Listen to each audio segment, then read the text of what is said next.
PAC kami adalah Mas Bobi, State Director ini.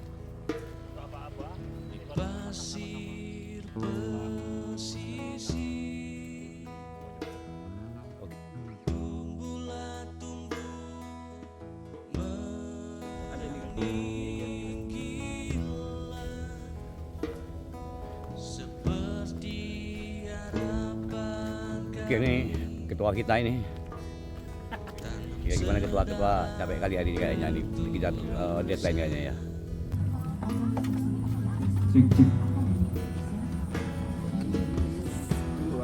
Oke. Oke bang, thank you.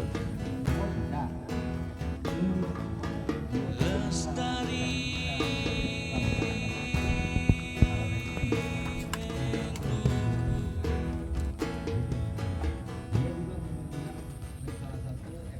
Niat hati cari kura-kura.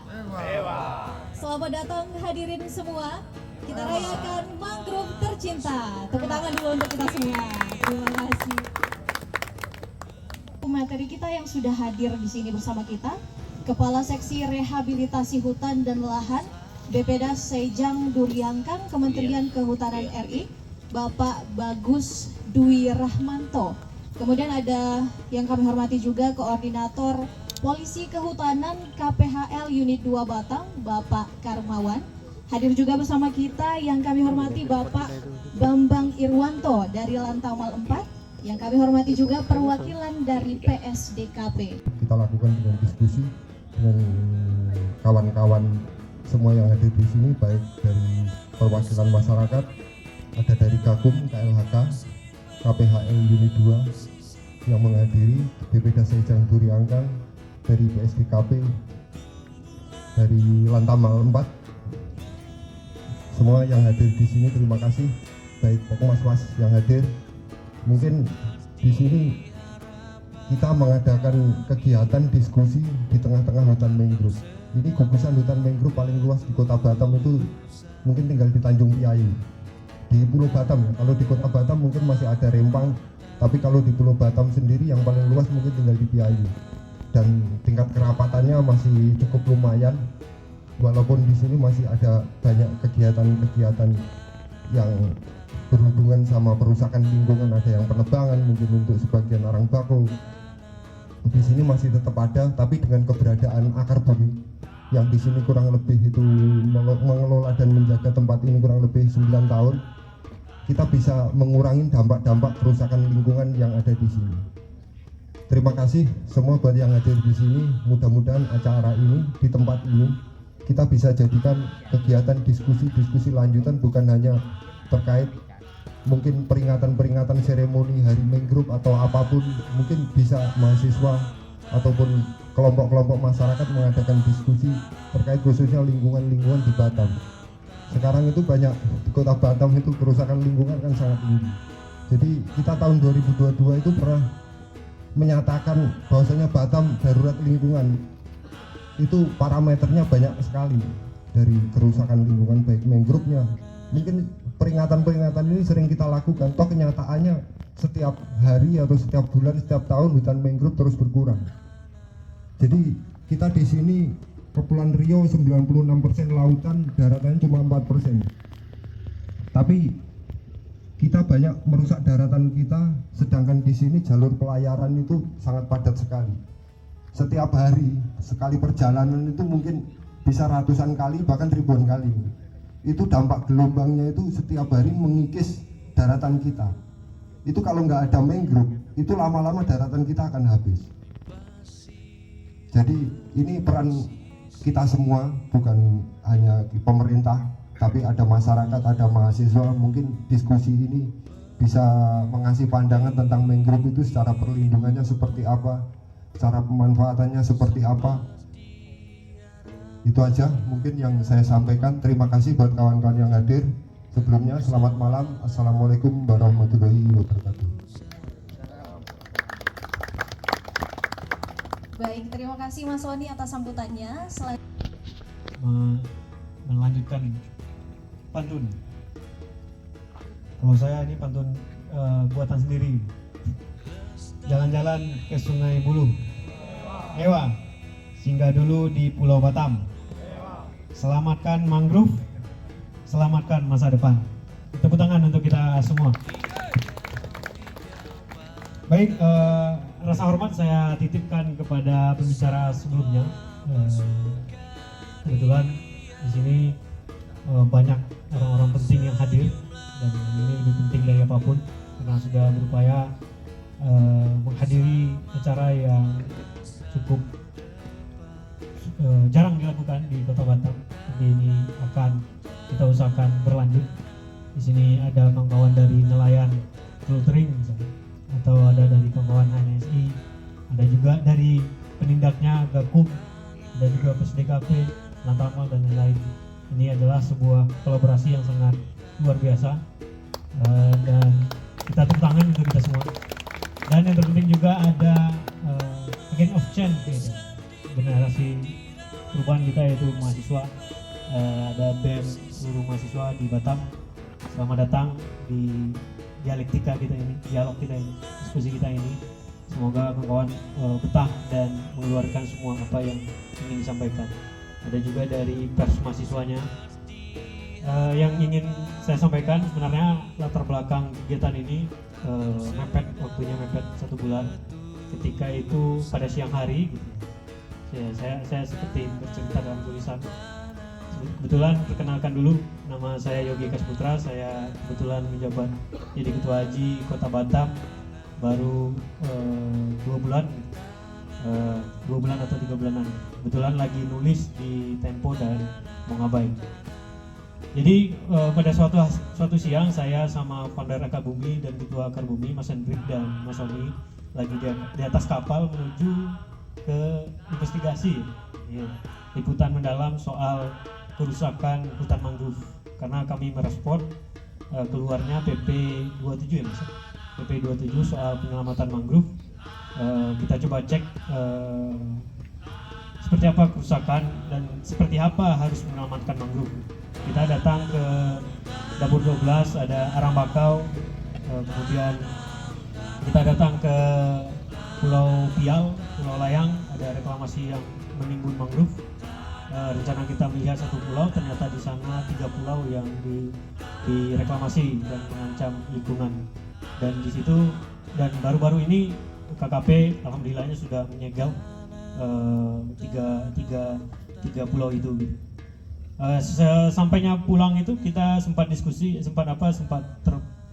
nggak tahu semesta mendukung kita merencanakan, semesta mendukung kita merencanakan, mengingat bahwasanya tanggal 26 Juli ini ada Hari Mangrove Sedunia, besok ya tepatnya.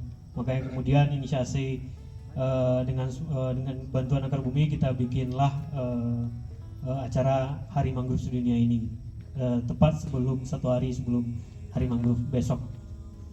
Sebelumnya perkenalkan dulu, kalau Aliansi Jurnalis Independen ini bergerak di organisasi profesi yang cukup dikatakan orang idealis, dan kita seperti tulisan di flyernya, menjaga integritas, independen dan lain-lain. Dan kita terus berusaha membentuk bagaimana jurnalis itu bisa profesinya lebih baik ke depannya dan bisa diperhitungkan, meskipun bapak-bapak, ibu-ibu masih menghadapi hal-hal yang tidak sepatutnya terjadi atau dilakukan jurnalis, dan Haji berusaha untuk memperbaiki itu, dan kita bersama-sama. Kita butuh juga aktivis, makanya tadi Mas Sony lewat sana, saya lewat sini. Itu adalah kolaborasi yang sangat apik antara aktivis dan jurnalis. Jadi NGO Akar Bumi mencoba memperbaiki bersama, memperbaiki LSM, kita mencoba memperbaiki jurnalis, dan kita semua berharap semua apa yang kita lakukan ini untuk kebaikan. Yang terakhir, kita berharap dialog-dialog seperti ini tidak hanya sekali ini, kita menunggu juga diundang, misalnya oleh kawan-kawan mahasiswa, kawan-kawan ANSI. Jadi kita ada minta balasan nanti seperti apa, apakah kemudian kita membahas aturan reklamasi, atau apakah kita membahas illegal fishing ya Bang ya, hanya sih, atau kita membahas ruang laut yang kemudian menyempit di Kota Batam, dan terpaksa kawan-kawan nelayan harus melaut ke Singapura Malaysia dan di sana mereka ditangkap. Dan itu yang banyak hal yang kemudian harus didiskusikan, terutama isu lingkungan, karena ini terkait dengan perubahan iklim dan segala macamnya. Jadi terakhir saya wawancara dengan beberapa pakar mengatakan kalau ini tidak kita bahas dan tidak kita perbaiki, memang tidak akan mungkin Indonesia emas itu akan terjadi 2045. Pulau akan hilang misalnya, atau geopolitik abrasi kita akan hilang, batas negara kita akan berkurang. Itu bukan Indonesia emas, tapi Indonesia cemas. Makanya gini, perlu kita sama-sama bergandengan tangan untuk memperbaiki ke depan. Terima kasih. Saya tutup dengan sebuah pantun lagi, karena kalau nggak ditutup nggak boleh pulang ya Bang. Oke, jalin kasih, jalin takwa. Terima kasih semuanya. Assalamualaikum warahmatullahi wabarakatuh. Mereka terus merusak, kita terus melakukan penanaman di lahan yang mereka rusak.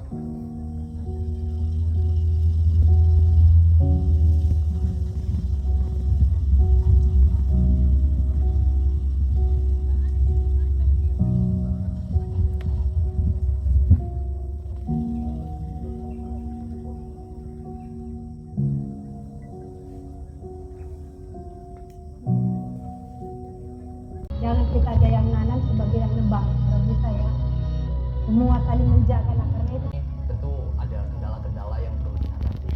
Paling tidak saat ini sudah terdapat masalah sampah yang diatasi dengan penyumbang sampah, area tangkapan nelayan yang diatasi dengan sosialisasi, juga terdapat reklamasi tanpa izin yang sudah kita lakukan. Maka dari itu, kegiatan KKL ini perlu kita laksanakan secara konsisten dan menyeluruh, baik itu dalam rehabilitasi, sosialisasi maupun edukasi. Dan yang paling penting, jangan pernah menyerah. Cintai, peduli, beraksi. Yuk!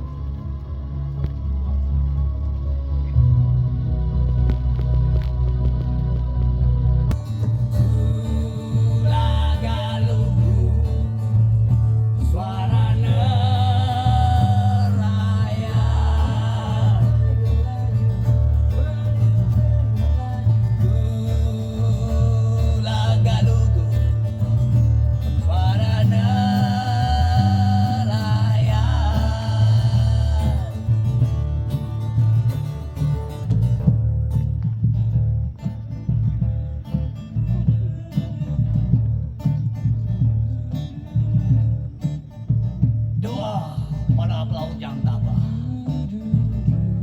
Sabandi Djoko Damono. Kami telah berjanji kepada sejarah untuk pantang menyerah. Bukan masalah kami lalui pulau demi pulau, selatan pulau dengan perahu yang semakin mengeras oleh air laut. Selalu bacakan otot-otot lengan kami, ya Tuhan yang tetap mengayu entah sejak kapan. Barangkali akan segera memutih rambut kami ini satu demi satu, merangkal tidak tersungkur mati. Tapi selasa anak-anak kami akan memegang dayung setelah kemudi menggantikan kami. Kamilah yang telah mengayu perahu-perahu Sriwijaya dan Majapahit, mengayu perahu-perahu Makassar dan Bugis, sebab kami telah bersekutu dengan siap untuk menundukkan lautan. Pemateri pertama kita Pak Dwi Rahmanto, ya Pak. Oke. Jadi materi yang diberikan hari ini adalah, sebentar saya cek dulu.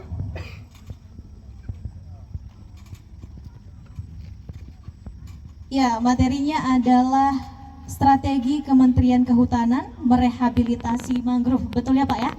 Oke, jadi kita akan ada 3 materi hari ini. Yang pertama strategi Kementerian Kehutanan merehabilitasi mangrove, kemudian ada materi kerusakan mangrove di kawasan hutan, dan kemudian nanti ada terakhir dari akar bumi. Baik, langsung saja kita silahkan. Relax ya. Oke. Mungkin kita lihat view-nya dulu ya, latar belakang lah. Next-nya, nah ini. Kalau kita lihat di sini ada nilai penting ekosistem mangrove di Kepulauan Riau. Yang pertama itu sebagai mitigasi perubahan iklim. Kita tahu sekarang lagi ada isu perubahan iklim ya, dan di mana mangrove ini berperan penting di situ karena dia mampu menyimpan karbon 4 sampai 5 kali lebih besar dibanding hutan lahan kering. Dengan perkembangan yang sangat cepat, pembangunan yang drastis di Batam ini, tentu banyak hutan yang berubah menjadi terdesak lah oleh pembangunan, sehingga mangrove inilah menjadi salah satu paru-paru yang ada di Pulau Batam ini dan di Kepri secara umum. Oke, next saja. Nah, ini kalau kita lihat, saya sudah dari tadi sudah disampaikan sih oleh Bang Sony, kemudian dari Aji, strategi rehabilitasi mangrove. Jadi ini masih arah ya Bang Nat. Jadi sedang diformulasikan bahwa memang kalau kita lihat anggaran APBN, karena kami dari pemerintahan, jadi melihat dipertemukan dalam agenda yang digagas oleh teman-teman Aji dan Akar Bumi. Ini sebuah kebahagiaan tersendiri bagi kami yang merupakan stakeholder atau perlindungan dari Pulau Rempang sekitarnya. Sebelah utara itu mainland atau pulau utama Batam, jadi nggak kena dampak signifikan. Tapi kalau yang berhadapan langsung dengan utara dan selatan itu kalau Batam untuk melakukan pemulihan areal hutan lindung yang berada di DTA Duriangkang. Ya, mudah-mudahan mangrove tetap menjadi prioritas.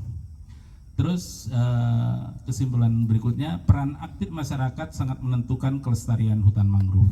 Maka karena sangat menentukan, jangan bosan-bosan untuk pantau terus eksistensi dari hutan mangrove ini. Akan merasakan kerusakan lingkungan itu kalau tidak ada orang-orang yang seperti kita malam ini berkumpul.